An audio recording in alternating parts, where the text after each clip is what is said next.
Anak saya umur 2 tahun itu ada ceritanya. Jadi karena papanya tentara, jadi kalau saya mau pergi keluar, kebetulan waktu itu mantan suami salah satu perwira di Angkatan Darat, papanya tentara.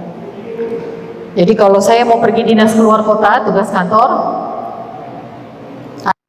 mama mau kemana? Sekolah, mau ada tugas. Tugasnya dari mana? Om BY. Waktu itu presidennya SBY. Dia manggil SBY itu Om BY. Ada tugas dari Om BY. Ma, kalau pulang bawa piala ya. Oke. Mama janji kalau mama pulang dari tugas, mama bawain Mbak Aya piala. Hadiahnya dari Om BY.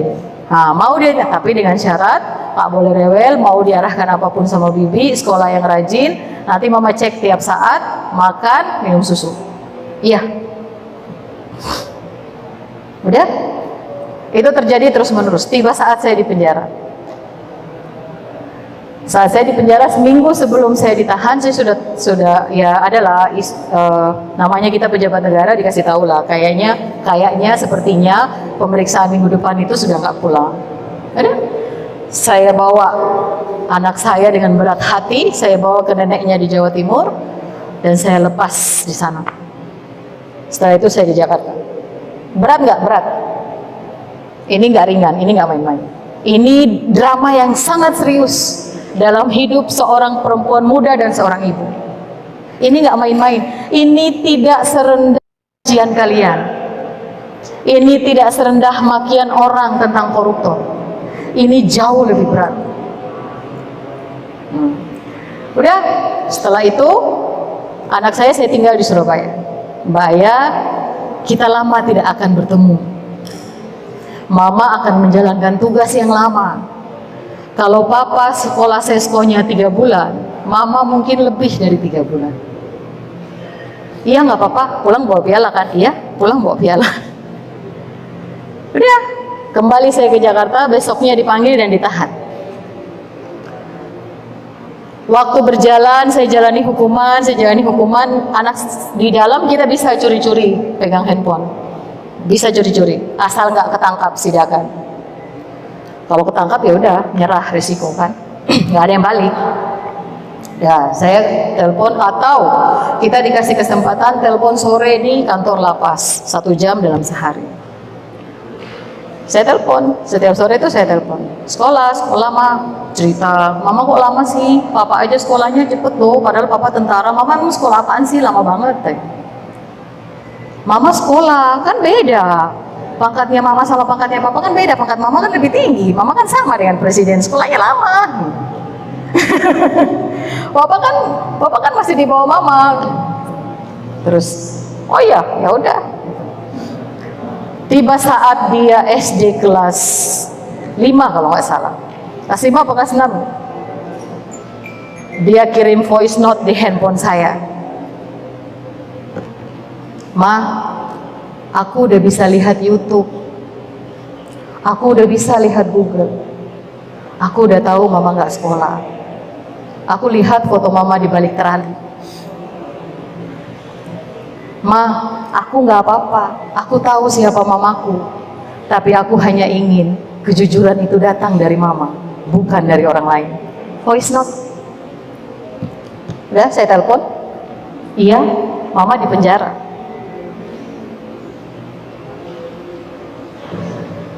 Nabi Yusuf di penjara, nggak penjahat kan Mbak? Enggak. Nabi Yusuf dibuang ke sumur, hidup kan Mbak? Iya. Mama juga begitu. Mama sehat, mama hidup, mama bukan penjahat, mama pasti pulang. Iya. Saya tunggu Ma. Saya nggak apa-apa. Saya tahu mama bukan maling. Dan saya percaya sama mama sampai kapanpun. Facebook anak saya namanya Farah Arifah, boleh teman-teman cek kedewasaannya. Satu-satunya hikmah di balik tahanan KPK adalah anak saya terbentuk menjadi perempuan tangguh. Cerdas, olimpiade selalu juara 1-2, pidato selalu juara 1, di sekolah selalu berprestasi. Mamanya tahanan KPK.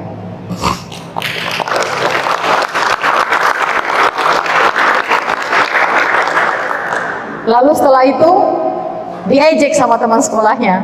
Mamamu di penjara, mamamu maling, mamamu koruptor. Dipukul sama dia. Dipukul sama dia. Tapi ditanya dulu, ntar ya, kan badannya besar dulu ya, waktu belum SMP badannya bongsor. Kamu ngatain mama saya di penjara, mama saya maling, mama saya koruptor. Emang kamu tahu masalah mama saya apa? Pokoknya mamamu maling, pokoknya mamamu koruptor. Dipukul sama dia. Dipanggil sama gurunya. Kenapa Farah pukul orang? Farah kan anak sopan, anak baik. Kenapa Mbak mukul orang? Karena sekolahnya di Jawa Timur ya, jadi orangnya halus-halus. Apa dia jawab? Bu guru ngajarin saya untuk melindungi harkat dan martabat orang tua saya. Saya sedang melakukan itu, Bu. Dia ngatain mama saya maling, saya tanya apa sebabnya mama saya maling, dia nggak jawab, jadi saya pukul. Udah, saya tanya, Mbak Ayah lapor papa nggak? Enggak. Kenapa nggak lapor papa? Enggak, males. Saya bisa kok mah hadapi sendiri. Dan tugas terberat saya sebagai seorang ibu adalah dia harus tetap menjadi perempuan baik dan perempuan hebat, tidak putus asa dengan masalah yang menimpa orang tuanya. Dan alhamdulillah, hari ini dia menunjukkan kesiapan mental itu. Gitu. Nah, sekarang di SMP kelas 3, dewasa banget. Gitu. Itu kisah kilas balik di balik cerita mantan tahanan KPK dan politik perempuan dan politisi dan perempuan. Nggak muluk-muluk terus deh, pasti ada resikonya. Entah kesandung batu, entah kena maki orang, entah ada masalah di apa, ada pasti ada. Tapi 1 juta banding 1, manfaatnya 1 juta, satunya resiko. Jadi sayang kalau disia-siakan. Gitu. Ada lagi? Kalau sudah tidak ada, kita akhiri. Udah. Ini ya, saya di buku itu saya ada beberapa puisi. Ini sekaligus menjawab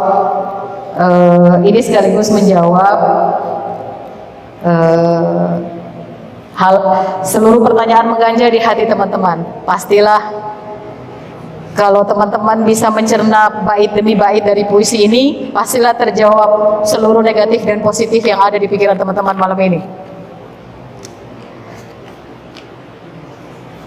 Tapi pasti ini menarik nih bagi ABG. Nih ya, sebelum kita tutup, saya tinggalkan puisi ini di hati kawan-kawan semua. Wajah-wajah di titik nol. Di akhir hari, ini saya tulis di penjara saat saya 2 tahun menjalani hukuman. Wajah-wajah di titik nol. Di akhir hari sekian tahun silam, di ujung timur negara Kesatuan Republik Indonesia, di tapal batas negeriku. Wajah zaman menghapus kisah, cerita bentangkan jarak, dalam ingatan dan kata, semua yang banyak memberi pelajaran. Wajah itu pergi bersama badai, terenggut oleh kebencian hadapi zaman. Aku yang diasingkan sejarah, bertahan dalam sabar di pojok sepi. Bahagia menggenggamku dalam cukup, keberaniannya jadi indah dalam tangis. Ceritanya jadi hiasan sepi, semua karenanya, karena saya pantas.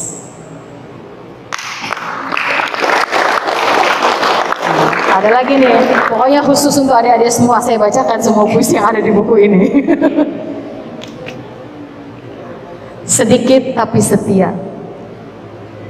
Kini saya cuma seonggok sepi di pojok rutan pondok bambu. Teringat masa-masa itu, pribadi-pribadi itu, dari sangat dekat dan sedikit dekat. Semua pernah saya rangkul erat, jadi saudara dan sahabat. Waktu mengambil habis semua. Yang nampak kini menemani saya dalam susah, tidak habis saya hitung dengan 10 jari tangan saya. Yang setia cuma sedikit dalam menanti jawaban waktu. Aku pernah jatuh, tapi lompat lagi. Namun ini bukan jatuh, ini cuma tikungan, ini cuma helaan nafas panjang, istirahat raga. Selagi iman masih di dada, saya akan kembali pantas.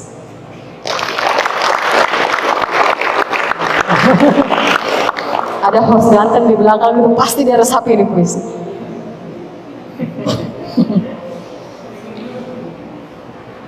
Alhamdulillah akhir tahun 2017 tiba. Duh Gusti Allah, teguhkan hati saya, suamiku, anak-anakku, dan keluargaku, semua orang-orang yang kusayangi, agar senantiasa tetap di jalanmu, dalam tiap detak nafas selalu dalam ingatan padamu Tuhan. Dalam setiap detak harapan adalah demi tegaknya keesaanmu. Dalam setiap doa hanya mendamba ampunan dan cintamu. Selamat tinggal tahun ini dan semua tentangnya. Alhamdulillah untuk semua pelajaran. Semoga jadi hikmah dan kebijaksanaan untuk selalu teguh di jalan.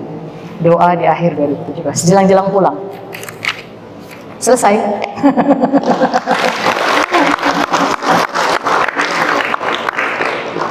Demikian dari saya. Kalau pengalaman pribadi saya, kalau teman-teman tanya berapa tahun layaknya koruptor dihukum, maka jawabannya adalah di atas 4 tahun.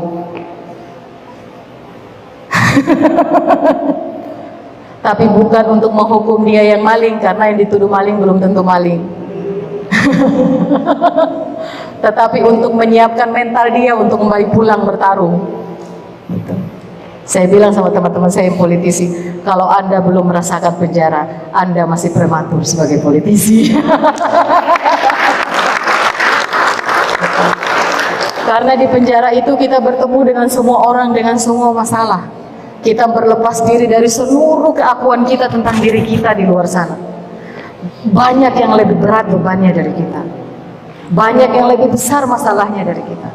Dan kita menemukan hikmah itu di tahun-tahun keempat. Tahun pertama saya masih pejabat negara, tahun kedua masih ego-ego, tahun ketiga, tahun keempat tobat, refleksi diri. Tapi saya tidak mendoakan orang dulu 4 tahun, tidak. Itu singkat dari saya, adik-adik sekalian. Bila ada yang keliru, mohon maaf yang sebesar-besarnya. Kebenaran mutlak datangnya dari Allah Subhanahu wa Ta'ala. Terima kasih atas seluruh atensinya. Sekali lagi, mudah-mudahan apa yang kita diskusikan malam hari ini, cerita-cerita ini menjadi manfaat bagi kalian semua. Saya nanti kalian di 2024, mudah-mudahan dari ruangan ini ada yang segera menjadi politisi. Billahi taufiq wal hidayah. Wassalamualaikum warahmatullahi wabarakatuh.